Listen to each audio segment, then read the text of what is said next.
una lectora nos escribe desde Estados Unidos muy preocupada y con una preocupación muy válida, comencemos por ahí, en la que señala que por qué las misas en las iglesias católicas son tan aburridas, mientras que en su experiencia ella ha ido probablemente a una de estas mega iglesias pentecostales, evangélicas, donde hay celebraciones muy intensas con cantos, con aplausos, con guitarra, con mucho entusiasmo, y donde en el mismo servicio se separan a los niños para recibir una especie de catequesis, de los jóvenes para que se diviertan, para que tengan una actividad propia de los jóvenes, y los adultos reciben una prédica muy encendida, a la vez que, bueno, existen muchos cantos, ¿no?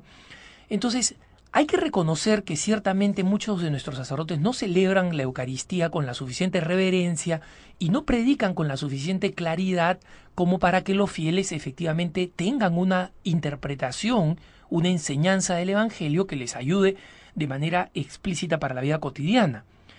Admitido esto y dicho esto, hay que entender que hay dos diferencias abismales entre un servicio evangélico y la misa católica.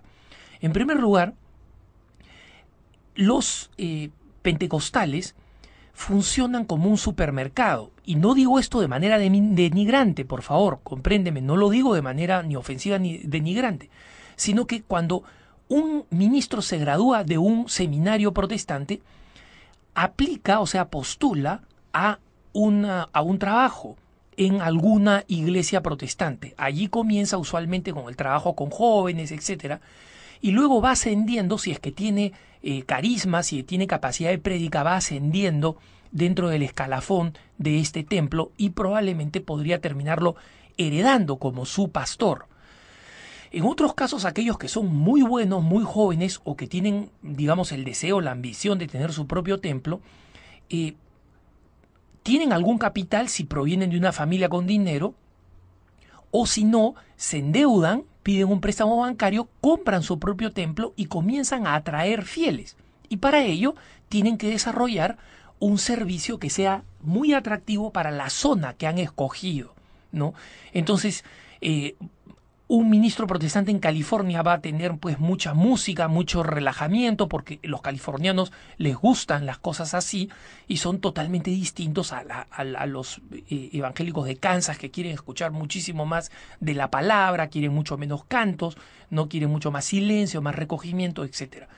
Cada uno se adapta a su propio público, porque además, entre otras cosas, tiene que pagar ese funcionamiento. Mientras que la Iglesia Católica, las parroquias han sido asignadas a sacerdotes, han sido puestas por encargo del obispo a determinados sacerdotes.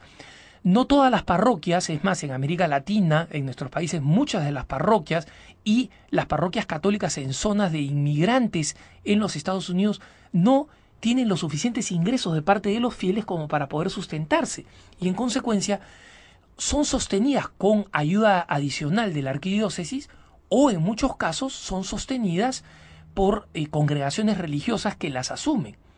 Entonces el sacerdote no está obligado, no tiene que preocuparse por realizar una ceremonia donde la gente esté entretenida y termine siendo como un espectáculo por el cual la gente va a pagar.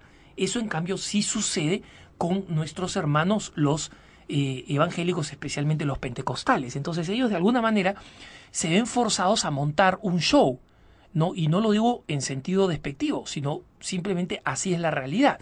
Si no tienen un show, si no son atractivos, la gente no viene, no paga y ellos no se pueden mantener. Y así es como los grandes predicadores famosos en Estados Unidos, evangélicos como Pat Robertson u Oral Roberts, han tenido experiencias tan exitosas que se han vuelto multimillonarios. Y esto no lo digo en sentido negativo, porque han utilizado el dinero para fundar universidades, para fundar canales de televisión. Y esto demuestra a qué grado de éxito pueden llegar. Entonces, existen acá dos modelos financieros, si se quieren, completamente distintos entre una parroquia y un templo evangélico. El templo evangélico, de alguna manera, está forzado a ser atractivo, apelante y financieramente viable. Una preocupación que el sacerdote no tiene. Pero la segunda razón es la razón abismal. Es que en la Iglesia Católica, con todas sus limitaciones, nosotros tenemos, en primer lugar, la celebración litúrgica tal como la hemos heredado de los apóstoles, porque digamos los elementos centrales, inicio, reconocimiento de los pecados, liturgia de la palabra, credo, liturgia de la Eucaristía, recepción de la comunión y despedida, toda ella forma parte de la esencia de la Eucaristía, tal como la heredamos de los primeros apóstoles, tal como los discípulos de Jesús, inspirados por el Espíritu Santo, descubrieron que era la forma de celebrar el domingo para adorar al Señor. Esa es la forma. En el otro lugar pueden haber aplausos, cantos, diversiones, cosas que atraen a los jóvenes, cosas que entretienen a los niños. Puede estar muy bien y muy loable, pero no tienen la celebración eucarística. Y lo que es peor, no tienen a Jesús presente en la Eucaristía. Tienen aplausos, tienen cantos. Pero muchachos, para entretenerse uno puede ir al cine. Claro, uno de estos templos sale más barato, porque uno si no pone nada en la colecta, al final le sale gratis, ¿no? O puede poner poco y le va a salir más barato porque le van a dar una hora y media de entretenimiento, de diversión. Y es verdad que una persona puede salir emocionalmente más inspirada, pero la razón por la cual sale más inspirada, en parte, es porque hemos caído víctimas de la cultura del espectáculo que nos impide saber saborear la misa tal como es. La liturgia no va a cambiar y no tiene que cambiar, porque esa es la que hemos heredado de los apóstoles. Algunas cosas con el paso del tiempo se modificarán, como por ejemplo las misas eran en latín, ahora son en lengua vernacular a partir del Concilio Vaticano II, pero la esencia estructural de la misa sigue siendo la misma. Y los católicos tienen que aprender a valorar la Eucaristía como lo que es el momento culminante de adoración, el día del Señor, el encuentro con la palabra, el alimento con el cuerpo de Jesucristo. Nadie que sale de un templo evangélico sale con el cuerpo de Cristo en el corazón y en el alma después de haberlo recibido de manera real. No hay nada que se compare con eso. Y si nosotros no sabemos apreciar eso, es porque nuestro gusto se ha corrompido. Es como aquel que ha comido tanto caramelo que no puede gustar los alimentos sofisticados, finos, nutritivos, porque se ha malogrado el paladar. Entonces ha llegado el momento de nosotros reeducarnos. Y es verdad que muchas veces los niñitos llegan y no entienden la misa. Es verdad que los jóvenes van y se aburren.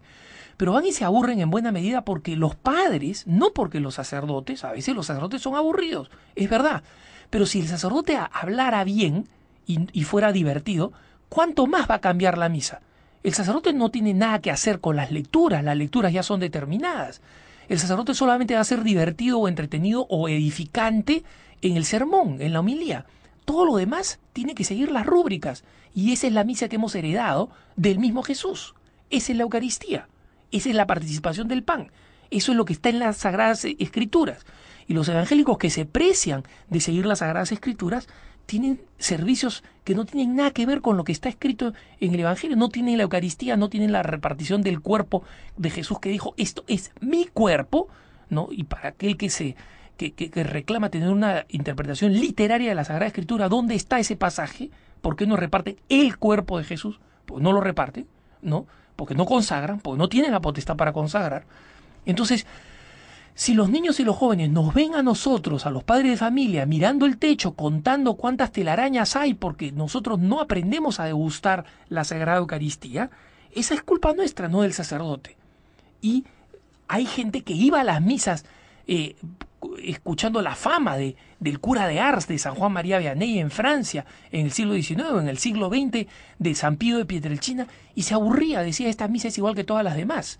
Es decir, cualquier persona que no ha desarrollado el gusto, incluso con grandes santos, se va a aburrir. Es una responsabilidad nuestra que nosotros recuperemos el gusto de lo sagrado y sepamos celebrar la Eucaristía con la reverencia y profundidad que tiene. Porque lo que hay en la misa no lo vamos a encontrar en ninguna otra celebración, por más entretenida que sea. Que tengas un buen día.